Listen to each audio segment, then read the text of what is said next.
Hello, hello. How are you? Welcome, welcome, welcome. Thank you for taking a moment to stop by. Today, I'm going to share a few insights for those of you who have been struggling with trust and how to overcome trust issues. And we're not going to go all into detail. I'm just going to give you a couple insights and strategies. So, before I get into it, let me introduce myself though. My name is Beth Brown, and I help people who have gone through trauma or heartbreak to level up their lives by writing out new life success stories. And so we're gonna get right into this. All right, now here is the insensitive news. This is probably not going to be so warm and fuzzy, but you've been hurt. You've been in pain, you felt disappointment, and guess what? So has literally every single other person on the planet. You don't get to use hurt and pain and disappointment or even trauma as an excuse. Because you know what? Life is filled with pretty much two things: joy and pain. In fact, there's a 80s or 90s song that was written on joy and pain, right? So how you're going to live your life in joy versus pain. Now, I'm not saying you can't feel pain, you can't feel hurt. I'm not saying to pretend that you haven't been hurt. I'm not saying to pretend that when something goes wrong that it hasn't gone wrong. We're not talking about pretending. I'm talking about like actually functioning in your relationships. And this is the thing, you want to live in the present moment. If you are finding yourself in relationships where you are making decisions based on your past experiences and you are creating boundaries based on your past experiences that are going to limit you and hold you back from being able to move forward and have the kind of life you want to live, then you're going about things the wrong way. And this is coming up to my attention for so many reasons. I'm going to give you a little example to show what I'm talking about. So let's say you're out on a date, okay? And you're like, oh, this person is great. And then you find out that the person has a cat. And you're like, oh, snap. The last person I dated, they had a cat. And it didn't work out because I have a dog. And my dog is aggressive towards cats. And my girlfriend at the time didn't want to give up her cat because she was super attached to her sweet little kitty, Honey Boo Boo, Sweetie Pie. And I certainly was not about ready to give up my dog because, that's my boy. So, okay, now you're going to say, you know what? This is not going to happen. This is not going to work out because, the last time we were fighting like cats and dogs over cats and dogs. Well, here's something to keep in mind. Every human is their own human. Every man and woman is not always going to be the same. So this is actually a real life example. I'm going to tell you about a former coworker of mine. So he did have an aggressive dog and he met this lovely lady, and guess what? She had a cat. But guess what? What ended up happening was she loved him more than the cat. And so there was attempts to made to like bring the cat and dog together and have a harmonious home, but the cats and dogs were fighting. So it was just, I don't know that they were really fighting. I shouldn't say they were fighting, but the cats and dogs were really, it was not like a safe environment. So she chose to rehome her kitty cat. Now imagine if that man, my former coworker, had judged her and said, oh, she has a cat, so that must mean this is not going to work out and I'm just going to end this now. he would have missed out on like the love of his life. He would have missed out on his marriage, his wife, right? So that's what I'm saying. When you're creating boundaries for your new relationship, whatever that one you're going to make that look like, however you're going to create that, those boundaries should have enough space for it to be able to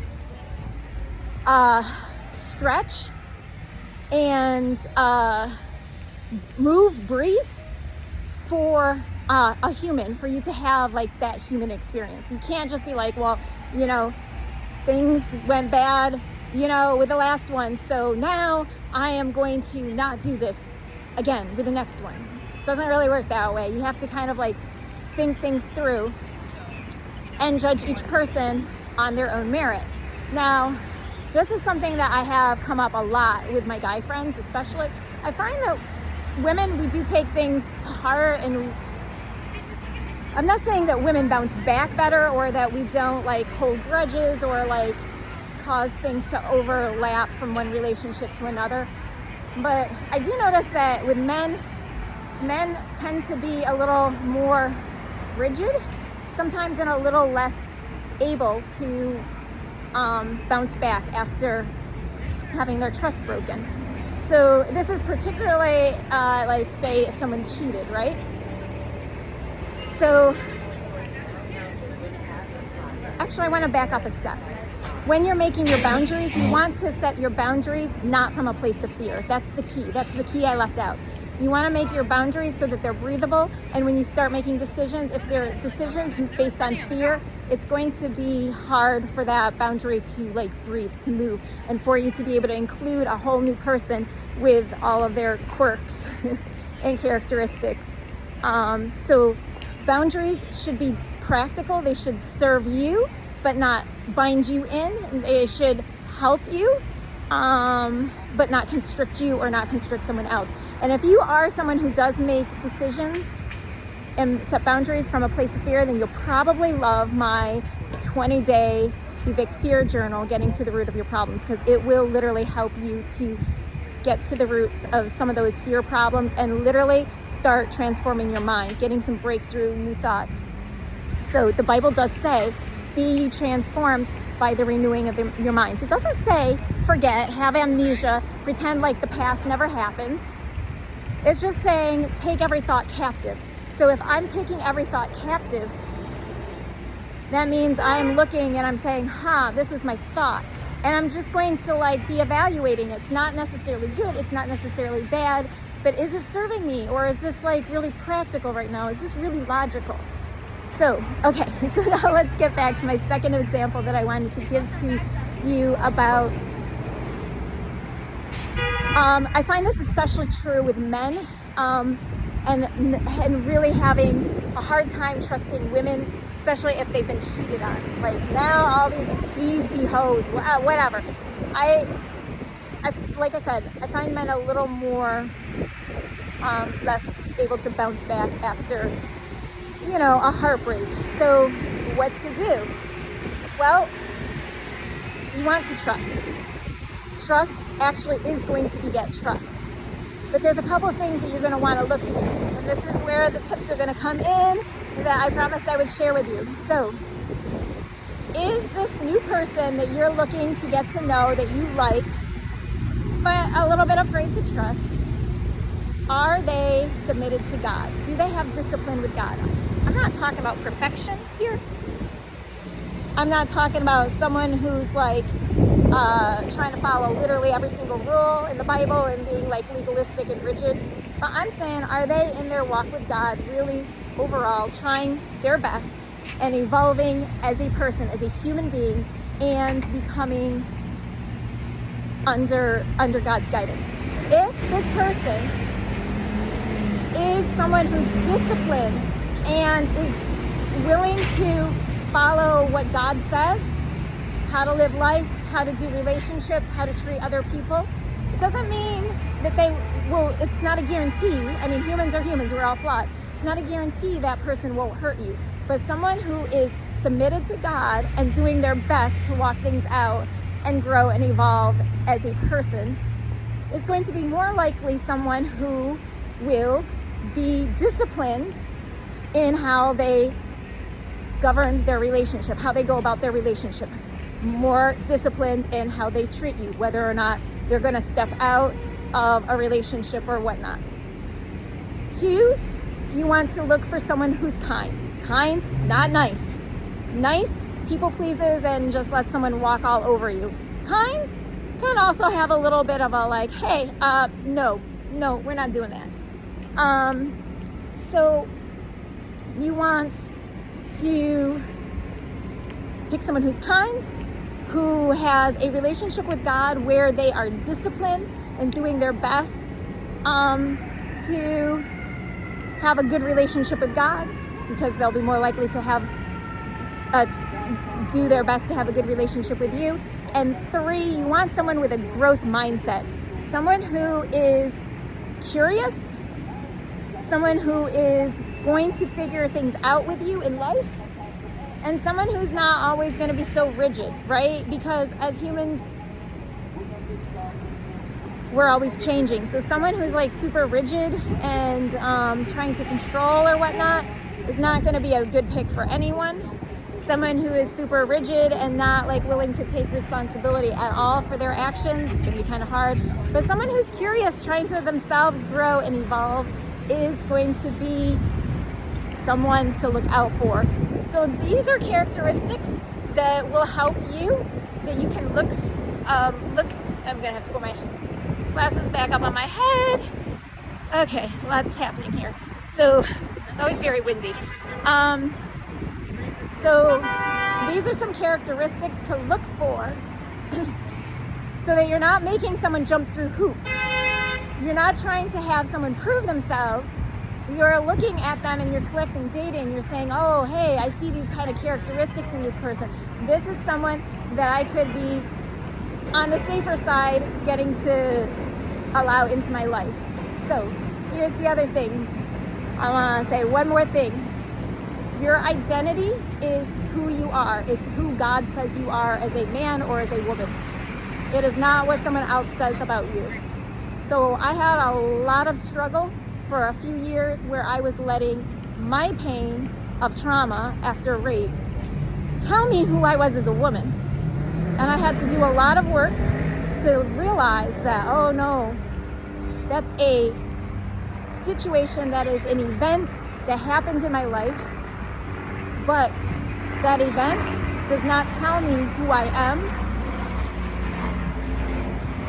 I am a royal priesthood, so I am royalty, I'm a child of God, and what does God say about me?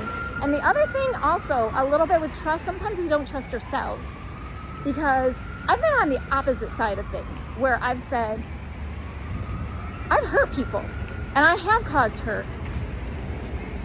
Again, with repentance, I've been forgiven, right? But I cannot also, on the reverse, if I'm someone, say, oh, because I hurt someone in the past, maybe I'll hurt this person again, and so I don't trust myself to not hurt this person, so I'm going to block them from a relationship. Sometimes we also don't trust ourselves to not hurt the other person, but knowing who we are and who God says we are lets us focus on who we are. We have to create a new identity. We are to renew our minds and learn more about ourselves and learn more about who we are as men and women and who God intended us to be as men and women, and not let that fear of, oh, I hurt someone in the past, what if I hurt him, what if I hurt her? No, we cannot be thinking that way. So this is how I can further help you. I am a breakthrough coach, like I said, and I help people to map out new life success stories after trauma or heartbreak, which means that I can also help you or someone you know, if that's the case, rewrite their story and begin seeing themselves in a new light and begin reframing their identity so that their identity is not based on their trauma that they have inflicted on someone or caused on someone. So that's that. All the information is going to be below this video in the description for my EVICT Fear Journal. It's on Amazon. If you type in 20-day for EVICT Fear Journal, getting to the root of your problems, you'll find it, but it's also going to be in the link below.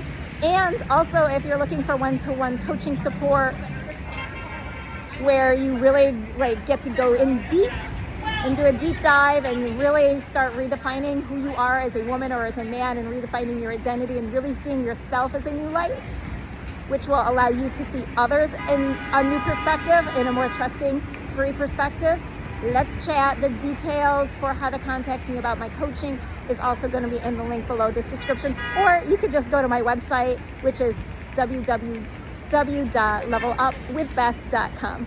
All right, so thank you for your time. Thank you for stopping by, and see you next time. Peace.